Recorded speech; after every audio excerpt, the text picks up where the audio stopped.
ദൈവത്തിൻ്റെ പ്രവൃത്തിയെ നമ്മൾ മുൻകൂട്ടി കാൽക്കുലേറ്റ് ചെയ്യുന്നവരാണെങ്കിൽ നമ്മുടെ ജീവിതത്തിൽ നമുക്ക് സക്സസ് ആകാൻ പറ്റത്തില്ല.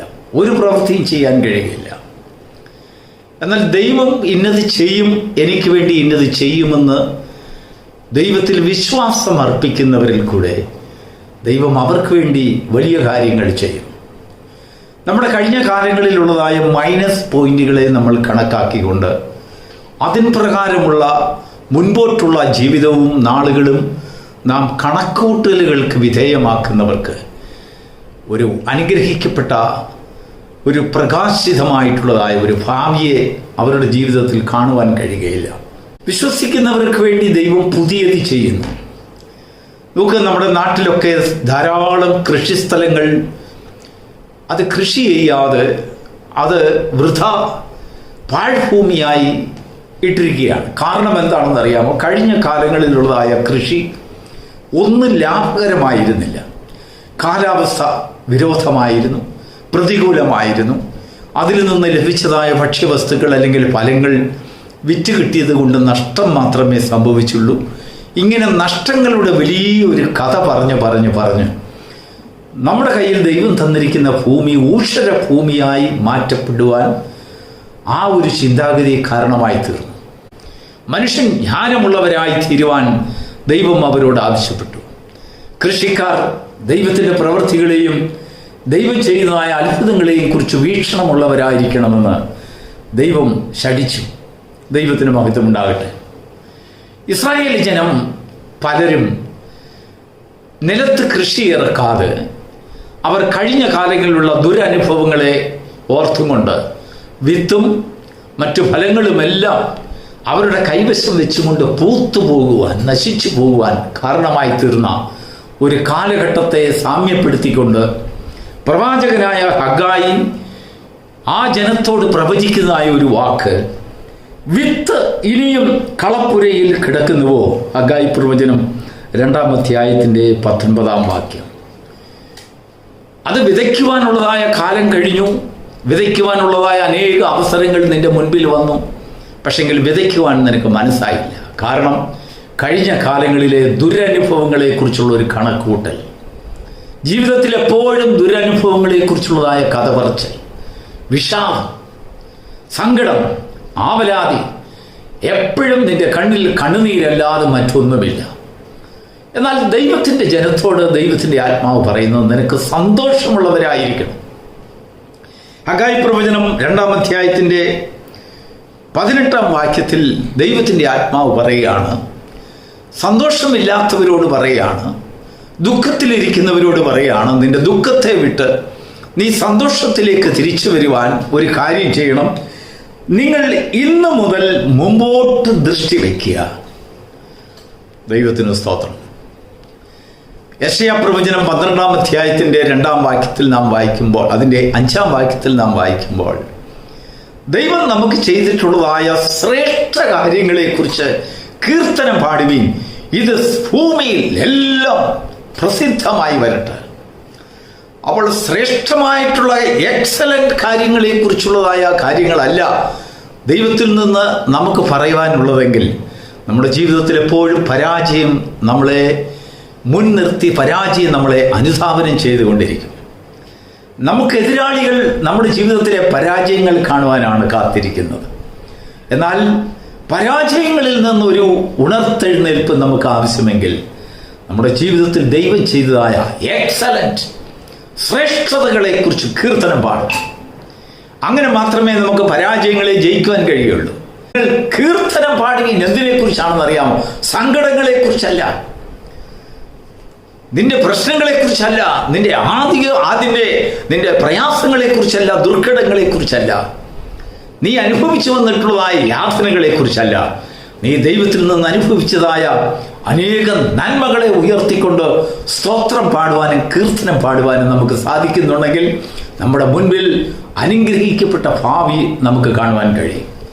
നമ്മുടെ കുഞ്ഞുങ്ങളിലെ പരാജയം നമ്മൾ കാണരുത്, അവരിലെ എക്സലൻസി ആയിട്ടുള്ള കാര്യങ്ങൾ കാണും. നമ്മൾ നോക്കുന്ന ദിശയിൽ ചിലപ്പോൾ നമ്മുടെ കുഞ്ഞുങ്ങൾ പരാജയം കൊള്ളുന്നതായ പല കാര്യങ്ങളും നമുക്ക് അവരിൽ ദൃഷ്ടമായേക്കാം. പക്ഷെങ്കിൽ അവരിൽ പല എക്സലൻസികളുണ്ട്. ശ്രേഷ്ഠതകൾ അവരിലുണ്ട്. ആ ശ്രേഷ്ഠതകളെ തിരിച്ചറിയുവാനുള്ള ബോധവും ജ്ഞാനവും നമുക്ക് ദൈവം തരണം. ഏത് കുഞ്ഞുങ്ങളിലും ഏതെങ്കിലും ഒരു കാര്യത്തിൽ ശ്രേഷ്ഠതയുണ്ടായിരിക്കാം. നമ്മൾ കുഞ്ഞുങ്ങളെ പലപ്പോഴും എൻ്റെ കുഞ്ഞ് ഇങ്ങനെയാണ്, അല്ലെങ്കിൽ എൻ്റെ മക്കൾ ഇങ്ങനെയാണ് എന്നൊക്കെ പറഞ്ഞ് നമ്മൾ പരിതപിക്കാറില്ലേ? അതെല്ലാം നമ്മൾ മറ്റുള്ള കുഞ്ഞുങ്ങളുമായിട്ട് നമ്മൾ താരതമ്യപ്പെടുത്തുമ്പോഴാണ്. എന്നാൽ ദൈവം നമുക്ക് തന്നിട്ടുള്ളതായ സന്തതികളിൽ നാം അറിയാതെ പല ശ്രേഷ്ഠതകളും മറിഞ്ഞു കിടക്കുന്നുണ്ടായിരിക്കാം. നമ്മളിലും പല ശ്രേഷ്ഠതകൾ മറിഞ്ഞു കിടക്കുന്നുണ്ട്. എന്നാൽ നമുക്ക് മറ്റുള്ളവരെ അത് തത്തുല്യപ്പെടുത്തി, മറ്റുള്ളവരോട് സാമ്യപ്പെടുത്തി നാം അതിനെ ചിന്തിക്കുമ്പോൾ നമ്മുടെ ജീവിതത്തിൽ ഒരു ഉന്നമനമില്ലാതെ അവരോടൊപ്പം എനിക്ക് പോകുവാൻ കഴിയില്ലല്ലോ എന്നുള്ളതായ ഒരു ചിന്ത നമ്മൾ എപ്പോഴും വന്നുകൊണ്ടിരിക്കും. നമുക്കറിയാം, പഴയ കാലത്തുള്ളതായ ഒരു കഥ. ഒരു ആമയും മുയലും നടക്കാൻ പോയി, ഒരു പ്രത്യേക ദൂരത്തിലേക്ക് നടക്കാൻ പോയി. മുയൽ എപ്പോഴും ആമയെ പരിഹസിച്ചുകൊണ്ടിരുന്നു. ഇടയ്ക്ക് ചെന്നപ്പോൾ ഈ മുയലിന് എന്താണ് സംഭവിച്ചതെന്നറിയാമോ? ആമയുടെ നടത്തത്തെക്കുറിച്ചൊരു പരിഹാസം. ഇവനേക്കാളും മുമ്പേ ചെല്ലുന്നത് എനിക്ക് വളരെ നിസ്സാരമാണ്, അതുകൊണ്ട് ഞാൻ വഴിയിൽ അല്പം മയങ്ങിയിട്ട് പോവാം. അങ്ങനെ മുയൽ കിടന്നുറങ്ങി. ആമയുടെ സഞ്ചാരം വളരെ സ്ലോ ആയിട്ടാണ് പോകുന്നത്. എങ്കിലും ആമയ്ക്കൊരു നിർദ്ദിഷ്ടമായ വേഗതയും നിർദ്ദിഷ്ടമായ സഞ്ചാരപഥവും ഉണ്ട്. ആമയെ ശ്രദ്ധിച്ചു നോക്കിയാൽ നമുക്കറിയാം, എത്ര തടഞ്ഞാലും ഏതെല്ലാം പ്രതിസന്ധികൾ അതിന് മുൻപിൽ വന്നിരുന്നാലും ശരി, ആമ അതിനനുസരിച്ചുള്ളതായ ഒരു വഴി കണ്ടെടുത്തുകൊണ്ട് അതിൻ്റെ വേഗതയിൽ അത് മുമ്പോട്ട് പോയിക്കൊണ്ടിരിക്കും. അതിന് തടസ്സങ്ങൾ ഒരു പ്രശ്നമല്ല. മുയൽ കിടന്നുറങ്ങി. എന്നാൽ ആമ ദൈവം അതിന് കൊടുത്തതായ കഴിവനുസരിച്ച് മുൻപോട്ട് തന്നെ ദൃഷ്ടി വെച്ച് എത്തേണ്ടതായ സ്ഥാനത്തെത്തി. എത്തിക്കഴിഞ്ഞപ്പോഴാണ് ഉറക്കമൊക്കെ കഴിഞ്ഞതിന് ശേഷം ഈ മുയൽ എഴുന്നേറ്റ് വരുന്നത്. അപ്പോഴാണ് അതിന് അബദ്ധം തോന്നിയത്. അതിൻ്റെ ജീവിതത്തിൽ, മുയലിൻ്റെ ജീവിതത്തിൽ വന്നിട്ടുള്ളതായ പാളിച്ചയെക്കുറിച്ച് അതിനൊരു ബോധമുണ്ടായി.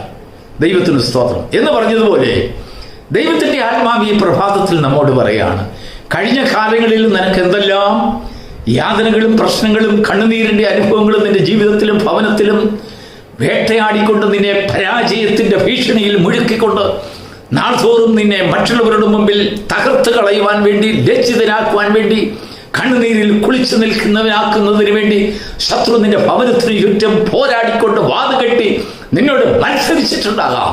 പക്ഷെങ്കിൽ ദൈവത്തിന്റെ ആത്മാവ് പറയുന്നു, നീ ഇന്ന് മുതൽ മുമ്പോട്ട് ദൃഷ്ടി വയ്ക്കുക.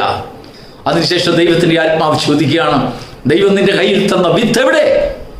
അതിപ്പോഴും വിതയ്ക്കാതെ കളപ്പുരയിൽ കൂട്ടിവെച്ചിരിക്കുന്ന ഒരു അനുഭവം.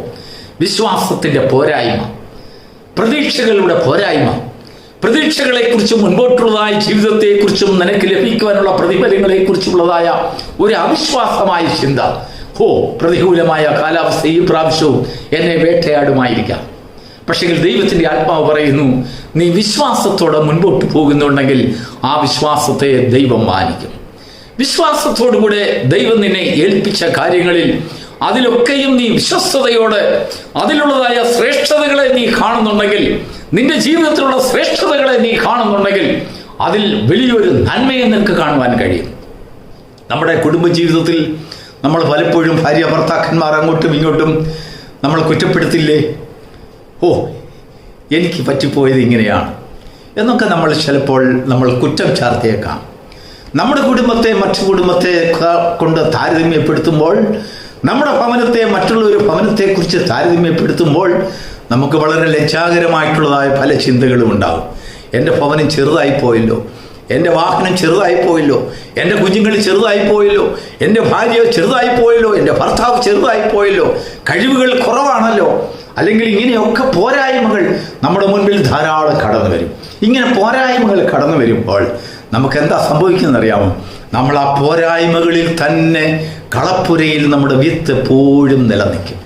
അത് വിത്ത് വിതച്ച് അതിൽ നിന്നൊരു അനുഭവം നമുക്കുണ്ടാകുവാൻ, ആ മുന്തിരിവള്ളി നട്ട് അതിൽ നിന്ന് നമുക്കൊരു അനുഭവം ഉണ്ടാകുവാൻ, ആ അത്തിക്കമ്പ്, ആ അത്തിവൃക്ഷം നട്ട് അതിൽ നിന്നൊരു ഫലം നമുക്കുണ്ടാകുവാൻ സാധിക്കാതെ ശത്രു നമ്മളെ എപ്പോഴും പോരായ്മകളുടെ വലയത്തിനുള്ളിൽ സൂക്ഷിച്ചുകൊണ്ട് നമ്മുടെ ജീവിതം പരാജയമാക്കും.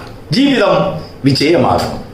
ആ ജീവിതം വിജയമാകേണ്ടതിന് വേണ്ടി ദൈവത്തിൻ്റെ ആത്മാവ് നമുക്ക് തരുന്നതായ ഉപദേശം, നിന്റെ ജീവിതത്തിൽ ദൈവം നിനക്ക് ചെയ്ത ശ്രേഷ്ഠതകളെ എണ്ണി അവന് കീർത്തനം പാടുകയും. Praise the Lord. യെശയ്യാ പ്രവചനം 12-ാം അധ്യായത്തിന്റെ 5-ാം വാക്യത്തിൽ അങ്ങനെയാണ് പറയുന്നത്, യഹോവയ്ക്ക് കീർത്തനം പാടുവീൻ, അവൻ ചെയ്ത ശ്രേഷ്ഠമായ കാര്യങ്ങളെ കുറിച്ച് ലോകം മുഴുവനും അറിയണം. നിന്റെ ജീവിതത്തിലെ ശ്രേഷ്ഠതകളെ മറ്റുള്ളവരോട് നീ പ്രസിദ്ധപ്പെടുത്തണം. നിനക്ക് തന്നെ ദൈവം തന്നതായ അനുഗ്രഹങ്ങളുടെ ആ മഹത്വകരമായ പട്ടികയെ നീ ലോകത്തിന് മുൻപിൽ നീ അത് വെളിപ്പെടുത്തുമ്പോൾ, ദൈവം എനിക്ക് വലിയ ചെയ്തിരിക്കുന്നു, യഹോവ എനിക്ക് വലിയ ചെയ്തിരിക്കുന്നു, യഹോവ എനിക്ക് ദോഷമൊന്നും ചെയ്തിട്ടില്ല എന്ന് ശത്രുവിനോട് നിന്റെ നാവെടുത്ത് പറയുമ്പോൾ, ശത്രു അവിടെയാണ് പരാജയപ്പെടുന്നത്, ശത്രു അവിടെയാണ് തോറ്റുപോകുന്നത്.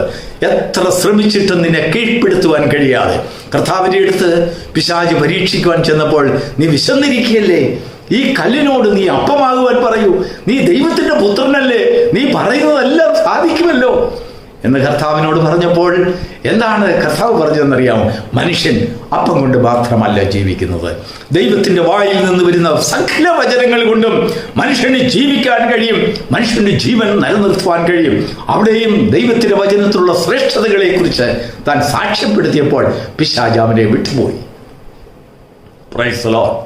നമ്മുടെ ജീവിതത്തിലെ പോസിറ്റീവ്സ് കേൾക്കുമ്പോഴാണ് നമുക്കെതിരായി ഉള്ളതായ അല്ലെങ്കിൽ നമ്മൾക്ക് ഉയരണമെന്നുള്ളതായ ചിന്ത നമ്മളിൽ വളർന്നു വരുന്നത്.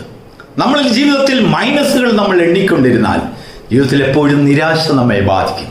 ദൈവസന്നിധിയിൽ ചെല്ലുമ്പോൾ നമുക്ക് നിരാശ, ആരാധനയിൽ നിരാശ, ജീവിതത്തിൽ നിരാശ, ജോലി ചെയ്യുന്നിടത്ത് നിരാശ, യാത്രയിൽ നിരാശ, എന്ത് ചെയ്തിരുന്നാലും നിരാശ, വാഹനം ഓടിക്കുമ്പോൾ നിരാശ. ഇങ്ങനെ നിരാശപ്പെട്ട് ഭവനത്തിൽ വരുമ്പോൾ ധാരാളം പരാതികളും നിരാശയുടെ വാക്കുകളും, പോരായ്മകൾ തന്നെ പോരായ്മ. ഭവനത്തിലെ ഇല്ലായ്മകൾ നമ്മൾ ദർശിച്ചു കൊണ്ടിരിക്കും, ഭവനത്തിലെ കഷ്ടതകൾ നമ്മൾ ദർശിച്ചു കൊണ്ടിരിക്കും, ഭവനത്തിലെ അല്ലെങ്കിൽ പാടുകളും പ്രയാസങ്ങളും ഐക്യതയില്ലായ്മയും നമ്മുടെ കണ്ണിൽ നമ്മൾ ദർശിച്ചു കൊണ്ടിരിക്കും. എന്നാൽ നമ്മൾ ഇന്ന് മുതൽ മുമ്പോട്ട് ദൃഷ്ടി വെക്കുന്നവരാണെങ്കിൽ നമ്മളിൽ അനേകം സാധ്യതകളെ ദൈവം നമുക്ക് വെളിപ്പെടുത്തി തരും. അതാണ് ദൈവം പറയുന്നത്, കഴിഞ്ഞ കാലങ്ങളിൽ നീ പുറമോട്ട് നോക്കിയതെല്ലാം വിട്ടുകളയുക, ഇന്ന് മുതൽ നിന്റെ ദൃഷ്ടി മുൻപോട്ട് വയ്ക്കുക. അങ്ങനെയുള്ളതായ ഒരു തീരുമാനത്തിലേക്ക് വരുന്ന ഭവനങ്ങളിൽ അനുഗ്രഹത്തിന്റെ മാരി പെയ്യുന്നതിനിടയായി തീരും. അവിടെ നിന്നല്ലോ ദൈവം പ്രസാദം കൊള്ളുന്നത്. ദൈവത്തിന് മഹത്വം ഉണ്ടാകട്ടെ. ആരാണ് തുടക്കം കുറിക്കേണ്ടത്? ദൈവമാണോ അത് കൊണ്ടുവരേണ്ടത്? നമ്മൾ തന്നെ തുടങ്ങണം. അവരുടെ ജീവിതത്തിൽ കാണുന്നതെല്ലാം ജയത്തിലേക്കുള്ള യാത്രയായിരിക്കും. എന്നാൽ പോരായ്മകളെ നാം ദർശിച്ചു കൊണ്ടിരുന്നാൽ നമ്മളെ പുറമോട്ട് കൊണ്ടുപോകുന്ന ഒരു ശക്തി നമ്മളെ അനുധാവനം ചെയ്യുന്നതായി നമുക്ക് കാണുവാൻ കഴിയും. അങ്ങനെയുള്ള ഭവനങ്ങളിൽ സമാധാനം ഉണ്ടാകുകയില്ല. എന്നാൽ നമ്മുടെ ഭവനത്തിൽ സമാധാനം ഉണ്ടാകണമെങ്കിൽ ദൈവം നമുക്ക് തന്നിരിക്കുന്നത് എന്തിലും ഒരു സംതൃപ്തിയായിട്ടുള്ള ഒരു അനുഭവം. മറ്റുള്ളവർക്ക് കൊടുക്കുന്നതിനേക്കാൾ ദൈവം നമുക്ക് തന്നത് ശ്രേഷ്ഠമാണെന്ന് കരുതണം. ദൈവം നമുക്ക് വെള്ളം മാത്രമേ തന്നിട്ടുള്ളെങ്കിൽ ആ വെള്ളത്തിൽ നമ്മുടെ ശരീരത്തിനും നമ്മുടെ ശരീര അവസ്ഥയ്ക്കും നമ്മുടെ രോഗത്തിനും ആവശ്യമായിട്ടുള്ളതായ സകല സൗഖ്യങ്ങളും ആരോഗ്യവും ആ വെള്ളത്തിൽ ചേർത്തിട്ടുണ്ടായിരിക്കാം. ദൈവം അതുകൊണ്ടാണ് നമുക്കത് തന്നത്. എന്നാൽ നമുക്കത് കാണുവാൻ ദൃഷ്ടി പ്രകാശിപ്പിക്കപ്പെടുന്നില്ല. കാരണം തൊട്ടടുത്തിരിക്കുന്നവനിലെ അനുഗ്രഹങ്ങൾ കണ്ട് നമ്മൾ എപ്പോഴും നിരാശപ്പെടുന്ന അനുഭവം. അങ്ങനെയല്ല, നമ്മുടെ ജീവിതത്തിൽ ഇന്നു മുതൽ മുൻപോട്ട് വയ്ക്കുവാൻ ഒരു കാലടികൾ നമുക്കുണ്ടാകണം, ഒരു ദൃഷ്ടി നമുക്കുണ്ടാകണം. ഹഗായി പ്രവചനം 2-ാം അധ്യായത്തിന് 18-ാം വാക്യം നമുക്ക് വീണ്ടും വായിക്കാം. നിങ്ങൾ ഇന്ന് തൊട്ട് മുമ്പോട്ട് ദൃഷ്ടി വയ്ക്കുവേ. ദൈവത്തിന് സ്തോത്രം. അതിനുശേഷം ദൈവത്തിന്റെ വചനം പറയുകയാണ്, വിത്ത് ഇനിയും കളപ്പുരയിൽ കിടക്കുന്നുവോ, മുന്തിരിവള്ളിയും അത്തിവൃക്ഷവും മാതളവും ഒലിവൃക്ഷവും കായ്ക്കുന്നില്ലയോ, ഇന്ന് മുതൽ അവൻ നിങ്ങളെ അനുഗ്രഹിക്കും. നിന്റെ ജീവിതത്തിൽ എപ്പോഴും പരാതിയും പ്രയാസവും കണ്ണുനീരും ആയിരുന്നെങ്കിൽ ദൈവത്തിന്റെ ആത്മാവ് പറയുകയാണ്, ഇന്ന് മുതൽ അവൻ നിങ്ങളെ അനുഗ്രഹിക്കും. അനുഗ്രഹത്തിന്റെ വഴിയെ കാണാൻ നമ്മുടെ കണ്ണുകൾ പ്രകാശിക്കപ്പെടട്ടെ. അനുഗ്രഹത്തിന്റെ പാതകളെ ദർശിക്കുവാൻ, അതിൽ നമ്മുടെ കാലടികളെ ഉറപ്പിക്കുവാൻ ദൈവം ബലവും ജ്ഞാനവും കൃപയും അഭിഷേകവും തന്നാൽ ഈ പ്രഭാതത്തിൽ അനുഗ്രഹിക്കുമാറാകട്ടെ. God bless you.